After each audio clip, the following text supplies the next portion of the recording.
like to say, can fit in this room. We moved to creating a research center because we needed more water put in the ground to see what happens there. So again, the next step was pilot to research center, and we couldn't just put drinking water in the ground. We wanted to put treated wastewater in the ground, treated to drinking water standards. So we built this 1 million gallon a day facility in northern Suffolk. So it's a multi-purpose facility. Love for you to come see it. You can actually see, touch, feel, and taste. So it's a great place to get some public education, but its main purpose, create 1 million gallons a day that we can put in the ground and get more data. And so we're doing that. Regulatory framework, just a quick mention here. So EPA, for water programs, delegated the authority to most states. And states took the authority, and so that's why we have the Department of Environmental Quality. We get our permits from them. It's overseen by EPA, but there's not a direct contact with EPA for that. Underground injection control program, Virginia never thought they were going to need, so they never took that from EPA. So the only permit that we're required to have is one from EPA. And that doesn't make everyone in Richmond feel really good. That we're going to put our hands in EPA that's constantly getting batted around like a political football in DC. So maybe we need to do something else. So we created actually 2 oversight bodies through state legislation that was just passed this last session and signed by the governor. So one is a independent monitoring lab that's going to have a partnership between Virginia Tech and Old Dominion. Just got the final signatures on that today. And then the other is a oversight committee, which is formed by the director of DEQ, the head of the health commissioner, and a variety of other folks. And those people really are just watching to make sure that EPA issues the right permit and we comply with it. So the state's interests are taken care of and we're protecting that vital natural resource of ours. So this is what we got right now. This is our Nansemond treatment plant. So you're heading to Suffolk through the Monarch Merrimack, and most of you probably don't do that. So if you're heading from Chesapeake towards Newport News, this would be on the right side. So this is 664 going towards the Monarch Merrimack. Our research center is carved right here. This is our Nansemond treatment plant, which is a 30 million gallon a day facility.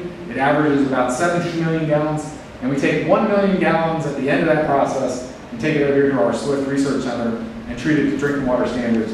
And then we put it in this blue line, that's where our recharge well is. And these 4 are monitoring wells. And I mentioned the X-tensometer. We partnered with USGS to build an X-tensometer close by so we can really gauge what's going to happen on the ground. And that's right over here. So this is about 500 yards from the recharge well. This first monitoring well is about 500 yards, 500 feet, and this one's 50 feet. So then we got a series of 3 there. So what's going to happen when it goes in the ground, what has happened is as we put it in the ground, we've got one monitoring well very close, 50 feet away. It took 3 days to get there. And then the 500-foot monitoring well, we think it's going to take about 8 months. We still haven't seen the water. And how will we know our water gets here? It's going to be cleaner than the groundwater. It's actually going to be lower fluoride and lower salt than the negative groundwater. So we didn't have to put a tracer in. We're looking at natural occurring substances. And so we constantly pull water out of these 3. It goes back into our lab at the research center. And we're constantly monitoring that to see when our water gets to that point. It hasn't gotten there yet. So we will continue to put water in the ground very slowly. So nature is going to add treatment over time. And this is where that first monitoring well actually has 11 discrete sampling points, and they come into our facility where we can take samples. Sampling is quite the activity. We do a lot of testing. This is the X-tensometer. It's what $1.3 million will buy you today, a small shed. Actually got a lot of stuff inside. Not really, doesn't look like much, but that's a 2,000-foot deep hole with a very sophisticated equipment. This is much different than the X-tensometer I showed you earlier. These are accurate to below a millimeter, and so they actually can see the tides coming and going every day. This is what that section looks like. This is the X-tensometer. It goes down to bedrock. That's the steel rod going over the surface. They put in some other water monitoring wells. And then you got this empty hole over here. What happened there? They drilled the hole, dropped something in it, they couldn't use it, they had to do another one. And USGS brought their own drilling rig from Reno, Nevada, because evidently it's really hard to drill a plumb hole 2,000 feet. I didn't know anything about drilling, but it kind of wanders where it wants to, and it doesn't matter unless you're doing something like this, so they had to bring a special drilling rig. So this is the data that comes off of the X-tensometer, and this is data as of this afternoon. So basically, this doesn't look like a whole lot to you. And USGS, negative compaction is the ground rising, right? Negative compaction, no, that's USGS. So 0 is in here somewhere. We started last May putting water in the ground. And just before we do that, we purge the well. So we do a significant amount of water coming out. And that's this rise here, which is actually compaction, because it's positive compaction.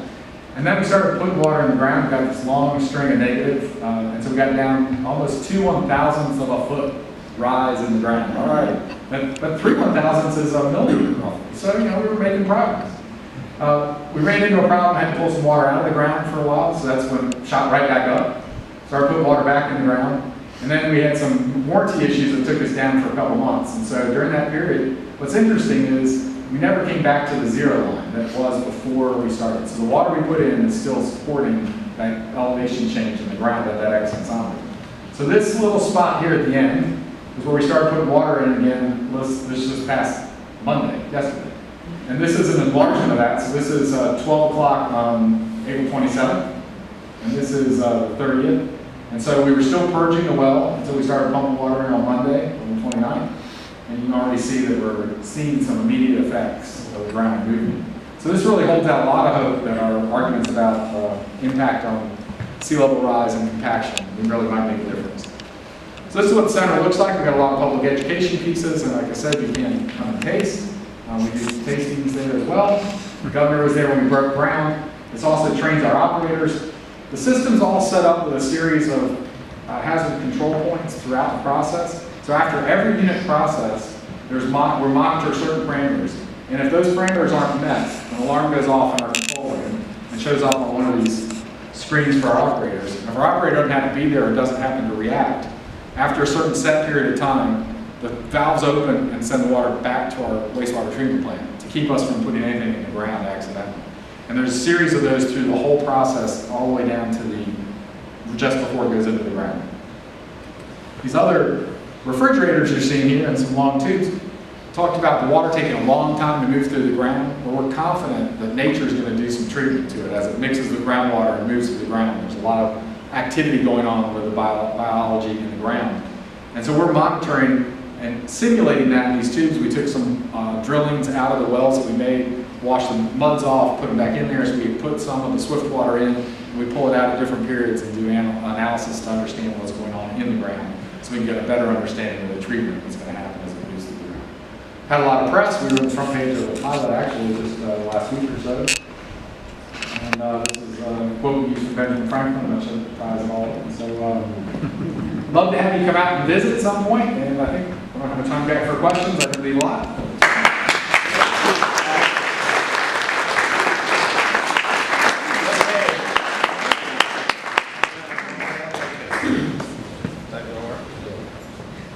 So we're going to give everybody an opportunity to ask some questions of Ted. I know he's sped through a lot of information, and you should have a lot of questions. So, Alex, do you want to?